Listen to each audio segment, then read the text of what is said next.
Et à la fin du procès, bon, on comprend qu'il a transité aussi. Il y a des choses dans ton bouquin qui m'ont interpellé. C'est euh, c'est Salam Abdeslam, au début euh, arrogant, mais qui finalement, lui aussi, s'attend pas à vivre la claque Ouais, pendant tant de jours qu'il va ouais. vivre. Hmm. Et je trouve qu'il y a aussi beaucoup d'humanité dans ce que tu décris Oui. à la fin de ce qu'est ce garçon, finalement. Ouais, ouais. Parce Il y a, que il y a- il y a- tu as quand même le mérite de le ramener, Hmm.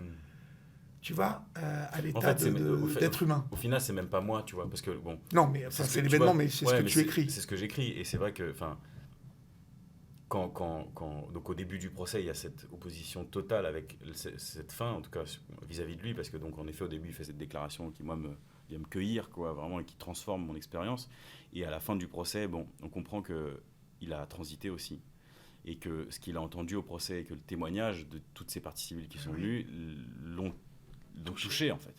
Et en fait, ce qui est assez ouf, c'est que moi j'ai rencontré ces avocats, donc Martin Vett et Olivia Ronen, qui m'ont dit en fait qu'une des choses aussi les plus importantes dans leur travail avec Salah Abdeslam, c'était aussi de lui faire comprendre que on le jugeait en tant qu'homme.